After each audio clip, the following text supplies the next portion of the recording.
More than 60,000 cases of COVID-19 in Nigeria as at present. And over the past few weeks, the numbers seem to be steadily rising again. Oh, there is that news.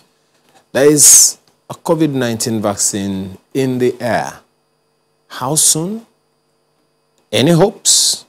Well, this morning, to give us some clarity, as Kayode has mentioned earlier, Ike Onyechi joins us this morning. He is a pharmacist. Thank you so much for your time. Thank you for having me. First of all, our treatment of the issues around COVID-19 and the fact that over now the figures seem to be rising again steadily, even though almost negligibly, but definitely steadily. Are you concerned? Very worried. Not only concerned. Really? Sure. Why so? Concerned because we all watched the figures taper down. We were leveling out, and they were beginning to get comfortable. And suddenly, we saw the rise coming again. And it was embarrassingly so, because though we thank God, that we are grateful God has been helping us. And the progression has not been as in America or Europe. But I think we are relaxing more than we should as a nation. Some people don't even believe that COVID is there, and they're going about again. You know, I jokingly asked if you brought some vaccines for us when you came into the studio, because, I mean, for a lot of people, it was bleak until we started seeing development of vaccines. I mean, from Russia, which is quite controversial, really, to the United States, to UK, even China. Yeah. You know, had some development where they tried in some other countries like Brazil, and it was quite controversial. So with this news about vaccines, just how hopeful are you? Because I know as a pharmacist, really, as much as you keep your eyes on the figure, you're also keeping your eyes on the solution. So how much of a hope has this given you? A lot of hope, I must say. The global community is rejoicing at the development, and it's coming from almost every part of the world. I was looking at the German company, BioNTech. It's a biopharmaceutical technology company working with Pfizer. If you look at their footnotes, you find that they're working with many other companies, still on different types of vaccines, many of them related to the same COVID. So there's a lot of hope that success is coming, or has already knocked on some doors already. And America, they are on Moderna and Pfizer. And in Europe, we are watching the Russians, Sputnik. It's also not sleeping. And AstraZeneca with Oxford University, they almost concluded their own trial, and they look very promising. There is also that concern a number of people have raised about Nigeria, getting the COVID-19 vaccines, especially in the light of the storage requirements. Are you concerned about that? Yeah, that's actually the big one there. I'm concerned partly because of the -70 degrees, as we speak now, may be very difficult to attain here, but it's not impossible.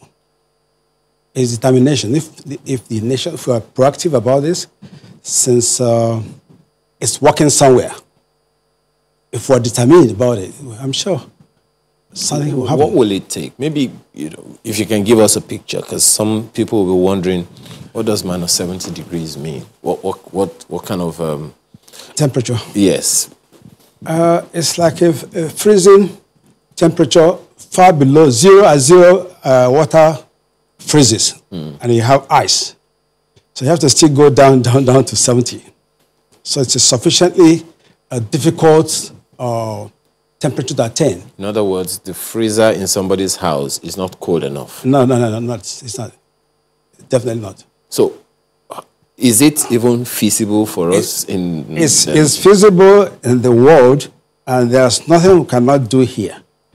You know, everybody determines how successful we can be in life. Well, that philosopher said. What do we need to do? You need to be determined. Yeah. Proactively. What do we need to do to get to that level? Bearing in mind a number of things, one of the things a number of people will raise with you is, look, we have power challenges anyway, and we have to sustain electricity, challenges in one way or another. So, what do we need to do to get to that point?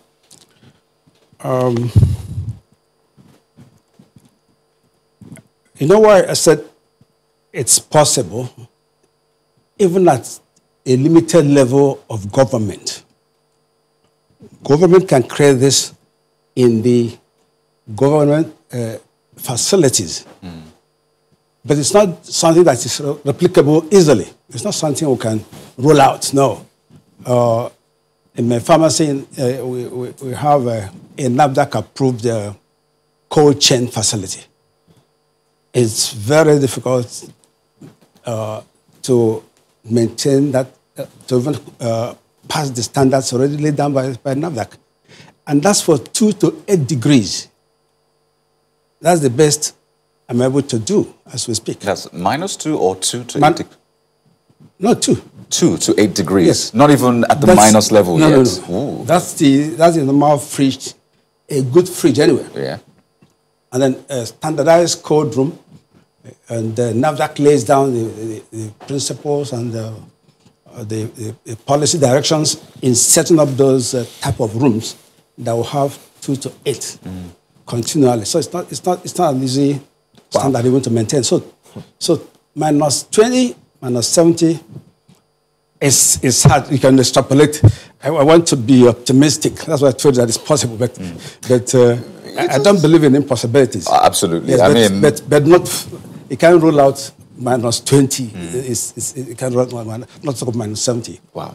Because, to put this in context, Moderna's vaccine is -20. -20, yes. But Pfizer-BioNTech is -70. So yes. that means, so at what level can we achieve this? Can we achieve this at the private level? We also have some, AstraZeneca is coming at room temperature, at a normal temperature, 2 to 8. Okay. Sputnik V is 2 to 8. And I'm sure some more research is going on will be focusing on 2 to 8, especially for the third world. So it's not only a Nigerian problem. Third world has a challenge of energy and electricity. And insofar as that remains, it's difficult to use those vaccines. But I asked a question, the other time. Yes. What will it take?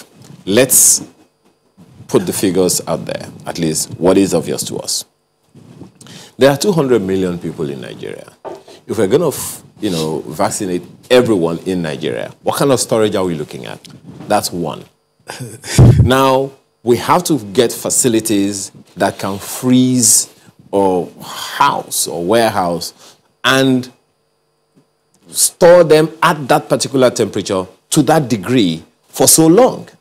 So if we are talking about preparing, okay, what do we need to begin to do now? We may have to decentralize, yeah, so that, every state, may have a storage facility of sorts and stuff like that, yeah, but what do we need to do now to begin? Because clearly, just as you're saying, it will sound like we do not have that technology to freeze to that extent yet. What do we need to do?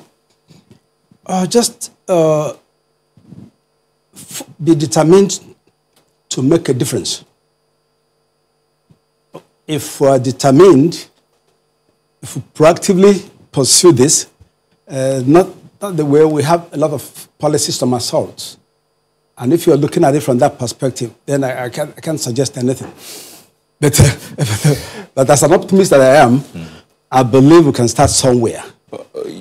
Even if the one tertiary institution in a state is upgraded to be able to store these vaccines.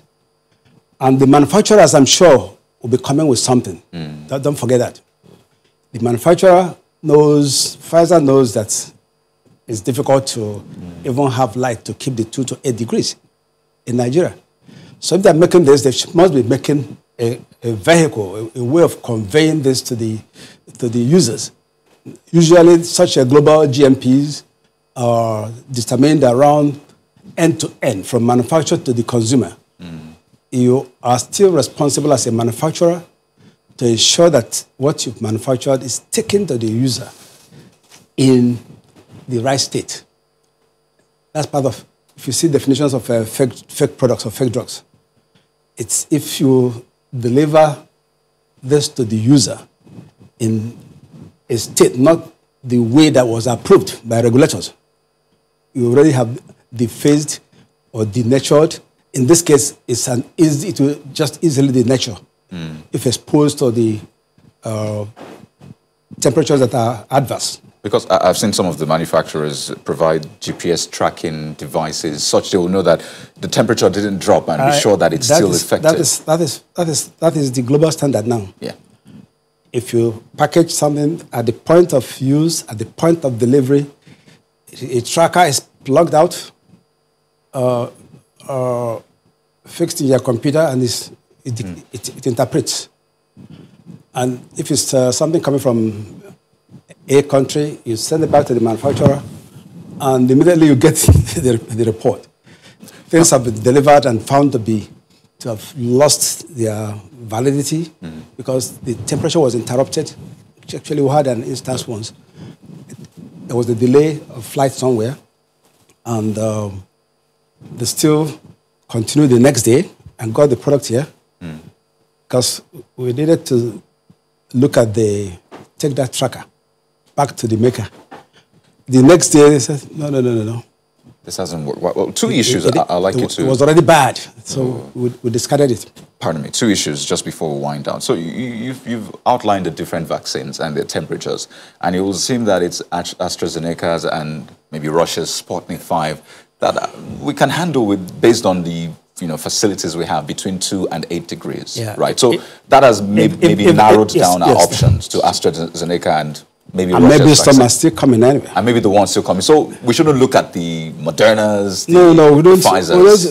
That's why I said I'm an optimist. Don't never rule anything out. Don't faint because of something minus 70 degrees. Because we've handled vaccines, really. I mean, we've handled a lot of vaccines. We've handled yellow fever vaccines. We've handled those some other countries. Those can stay comfortable at 2 to 8 degrees. So we have some level of experience, right? Oh, sure.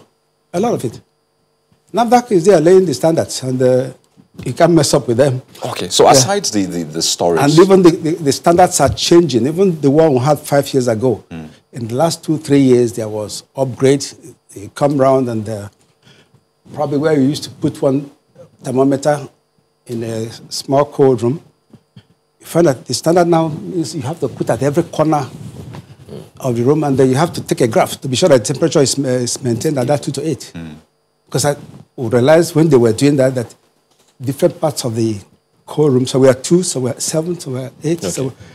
But you have to put it now at different points, and to ensure they have to ensure that all of the room is within that 2 to 8. Okay. Well, there's this talk also about while we wait for these vaccines, because clearly, I don't know how quickly any organization will be able to make 7 billion vaccines for 7 billion people in the world. But so there's this talk in the nation as well for some other options. Do you think we have even attempted a build-up to the point of getting some local solutions or local options to the vaccine? Oh, why not? The immunization happens not only by use of vaccines. There are other pharmaceutical products, like when it comes to gene therapy, immune therapy. There are other monoclonal antibodies that are not the regular ones that you develop within the body. When you immunize, the body builds up the antibodies that give protection and give immunity. But these can come also from natural sources. We found that some of our natural products are being researched now. Okay. And that's at the NAFDAC level already? Individuals are working on them. I don't know what NAFDAC if they've got up to NAFDAC. But a number of people have indicated what they're working on. Okay. And there's still hope that something can come up locally. We really are. We're looking out for that hope. But we have to thank you very much for your time this morning. Ike Onyechi is a pharmacist and fellow of Pharmaceutical Society of Nigeria, as well as fellow West African Postgraduate College of Pharmacists. Thank you so much for your time and your thoughts. Thank you.